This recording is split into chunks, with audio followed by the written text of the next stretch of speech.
am flooring it in a $400,000 Rolls-Royce. Woo, okay. I'm gonna chill out a bit.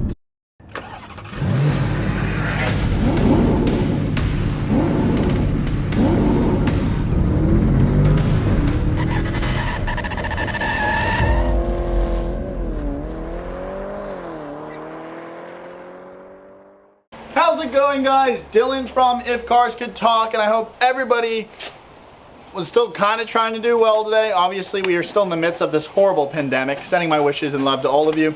But nonetheless, hey, I'm stuck in my driveway again. In fact, this is where I was in the last video. So have I not moved since then? That's kind of sad, isn't it?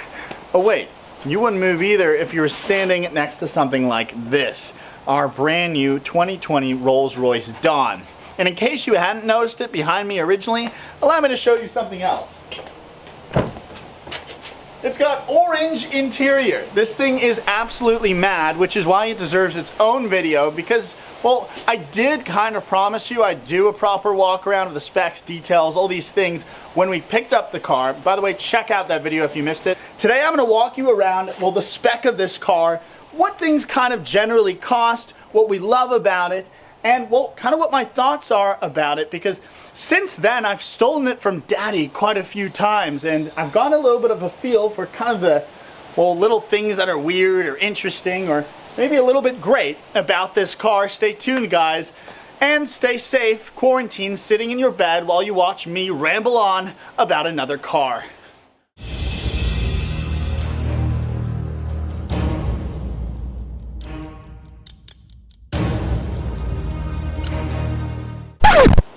Hey there! Sorry, I didn't want to get in the way of the shot.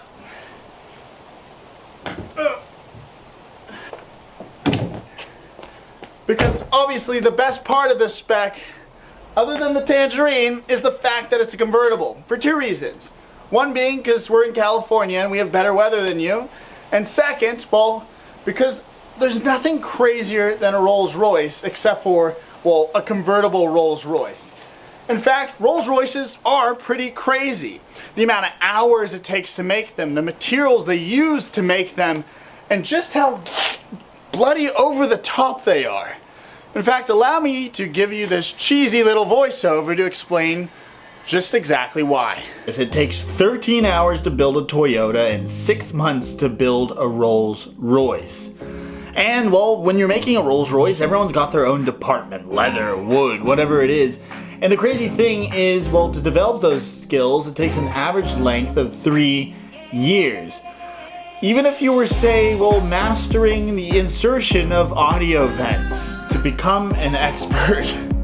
Starting with color, they have over 44,000 different hues, but if that doesn't suit your taste, Rolls-Royce can match any color of, well, any object or thing you want, whether it be your soon-to-be ex-wife's favorite purse. So 44,001. Next is leather. Rolls-Royce chooses not just the best hides, but, well, it can't be cattle hides apparently because they're, well, like getting pregnant and then they get stretch marks and all these things. So they use bull hides, call it 8 of them. And, well, don't worry, you can get them to put your initials on the headrest if you'd like. Next is wood, which they call veneer when they're done with it because, well, they choose the best virgin wood around, they mill it, sand it, then put 5 layers of lacquer on it. They have 20,000 different combinations to choose from, and I've seen them even put cityscapes inlaid into someone's dashboard. Last is, well, the starlight ceiling. Well, this is one of the crazy new options they've done. They have LEDs in the ceiling of your Rolls-Royce. And they can even match it to match the solar system above you when you were born. That's a Rolls-Royce.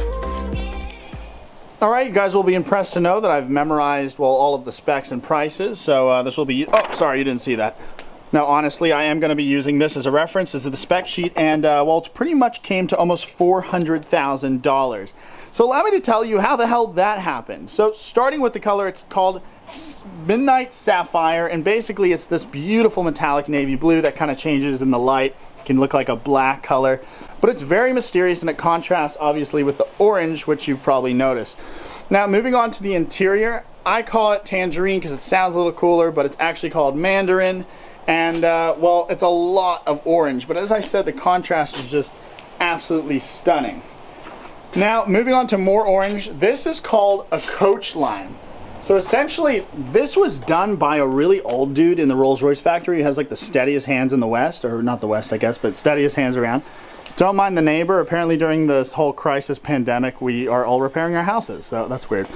But basically, he paints with one stroke. You can actually feel the paint. That's why you gotta be really careful when you're cleaning these cars, but it runs all the way through. And this is something that was happening on, well, 1920s and 30s Rolls-Royces. A lot of Rolls-Royce harkens back to the past, which is obviously important when you have a history like them over 100 years old. Now let's move on to the wheels. Now these wheels I actually hadn't seen many of before, probably because they're $10,000, which is pretty insane, but they look really cool, really aggressive. It kind of cuts the line between looking luxurious with the multi-spoke look, but also at the same time sporty because it's a two-door. So kind of lives in those two realms. And the orange, however, was done by us. This is actually vinyl. I know you can cringe at me or not, but you have to admit that looks baller. Now kind of as we walk around the rest of the car, we've got these beautiful integrated LEDs, which I love. The grille is still a grille, but I'm gonna be honest, it is not as prevalent or imposing as our Phantom's grille or even the grills of old. So that's one problem, and it's because, well, you bloody people, it's all your fault actually, it's all of our faults. It's for crash safety reasons, they've recessed the grills and things like that, so you don't end up getting impaled on the Spirit of Ecstasy. But what an epic way to go out, I would have loved that. Let's go to the rear. Rear is actually quite subdued, to be honest with you. We do show the exhaust on these ones, which is not something that's as common with Rolls-Royces. The Phantom on ours is hidden. It's something you can opt for. You can also opt to get this in teak, but we're obviously just too poor for that. So we have just the leather, and it's just a different option, different way of looking at it. I like it because you have the blue, orange, which, you know, just kind of contrasts with everything very nicely.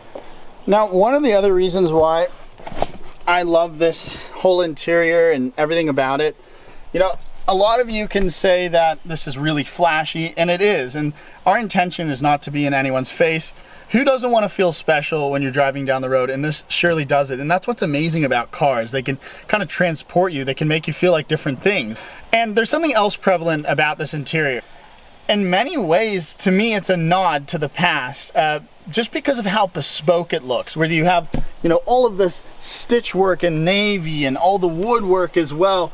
I mean, it just is the way they used to do things. And a lot of the craziness of these specs with these cars, honestly, is a way of honoring their history.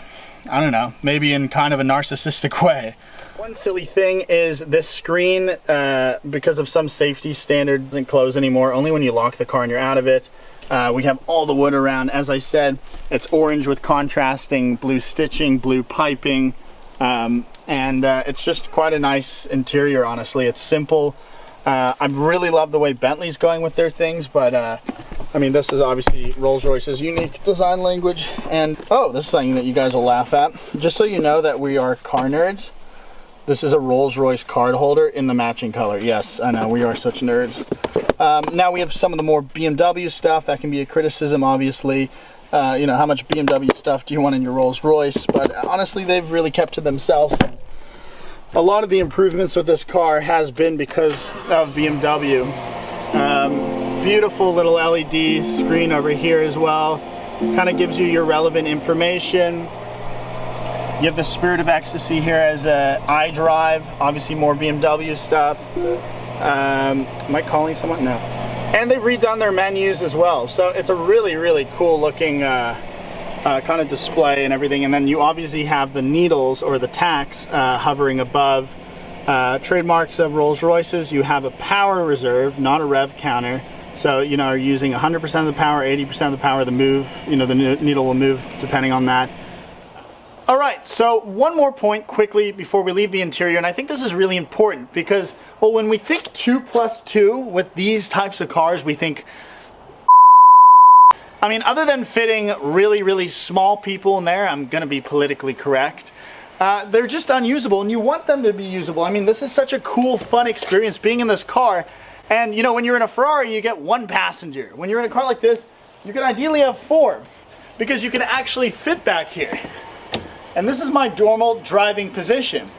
Now, something really interesting about this is the Rolls-Royce Phantom drop head, which is even bigger than this. It's obviously the old version of the Rolls-Royce.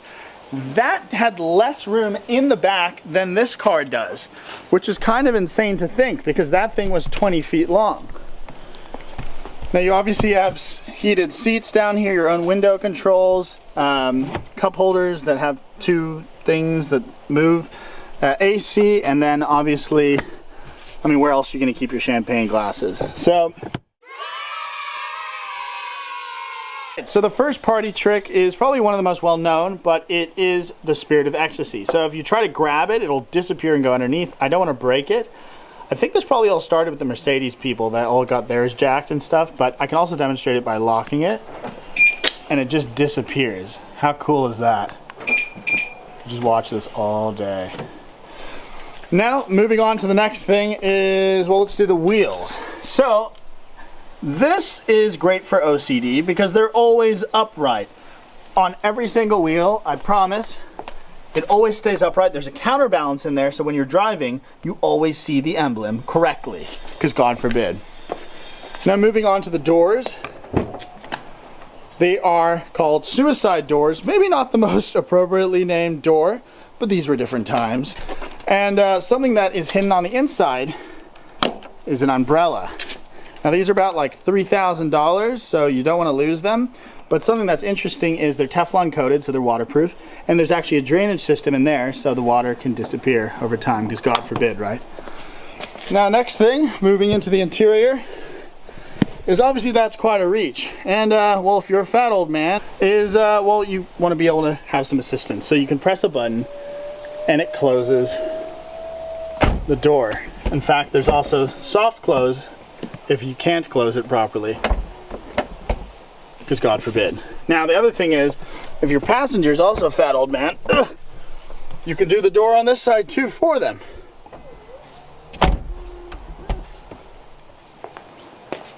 Sorry, you can see me, I have to look cool again. But one other party trick on this car, which is kind of cool, is the air suspension, except for when it fails, because that's really expensive. But basically it has 3 levels. This one's the normal level. And then you have 2 other levels that I like to call the off-road level and the Pimp My Ride level. Pimp My Ride level, you can actually lower it, and off-road, well, I assume you can obviously go up. I'll show you right now.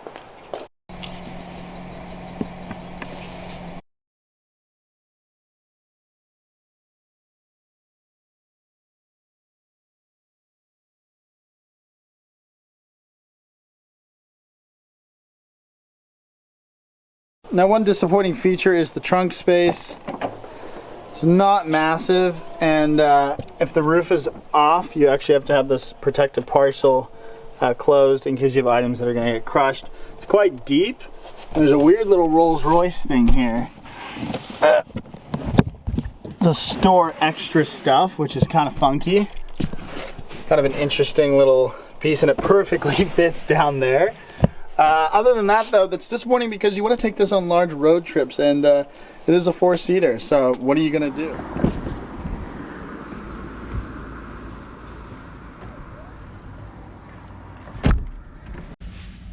Alright, so here's the driving portion of well, the video, and this is my favorite part, obviously, because I get to drive in a Rolls-Royce Dawn. Now, first things you got to know is, as I said, a lot of the technology is BMW for the better. They haven't overwhelmed the interior with their DNA. It's very Rolls-Royce. But the AC, for instance, even says soft on it, which is hilarious. There's a power gauge, as I said, instead of an RPM meter. You have the phone connectivity as well.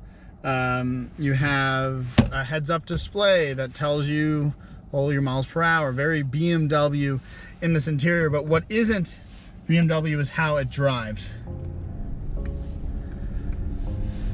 Now, first of all, it's incredibly quiet in here. Rolls-Royces are notoriously quiet. And, well, one of the reasons being is they've actually lined the roof in cashmere, because usually a convertible is going to be a little bit noisier. However, what Rolls-Royce has always managed to do is they manage to keep you enclosed and isolated in your own environment. Now, isolation's not the best thing right now while we're quarantining, but it's very serene feeling nonetheless. It's very calming in here. They have insulated the car with silencers on the exhaust. The flooring is thicker. There's 2-pane windows, meaning 2 windows sandwiched together. And this car also starts out in something called second gear. Bit weird starting in second gear, but the main reason is to make the car smoother and of course quieter. So one thing you can do is you can press this thing called low, and it actually becomes a fast car, as I'll demonstrate. I am flooring it in a $400,000 Rolls-Royce. Woo, okay. I'm gonna chill out a bit. I'm gonna chill out. Dude, this thing is absolutely berserk. It is so fast. Obviously because it has, well, 600 pound-feet of torque, but it's 6,000 pounds, which is absolutely ridiculous. Now these things don't handle well, and they're not expected to. They're very floaty. Imagine driving a yacht on the water. That's about how the handling feels, but maybe not in a bad way, because you know what? This car is not trying to be anything it isn't. You have a lot of problems nowadays. We demand so much of our cars. That's why they all have 20 flipping modes for the suspension, the RPMs, and it's just because, well, we want our cars to be sporty, we want them to be luxurious, and it just isn't fair. We see this with M cars specifically, and even the Bentley has to live in these 2 realms. This car is very specifically what it wants to be, and that's why they did such a good job of figuring out, well, what they wanted to do with it and what they've been doing for years. I mean, Rolls-Royces have notoriously been incredibly luxurious and bespoke. Speaking of which, but now they have, well, something a little bit different. Now we have something called technology, which is a little new to Rolls-Royce, in the sense that, well, we have massage seats, we have cooled seats, we have heating seats. In fact, if you can heat and cool your seats at the same time, but it's just insane. I'd say probably the craziest thing about this car is maybe how people look at you in it. It has a presence to it, like they always had with the front grille. And I can only demonstrate that by, first of all, taking off the roof, which you can do at up to 30 miles an hour. We won't find out. I'll keep it at 25.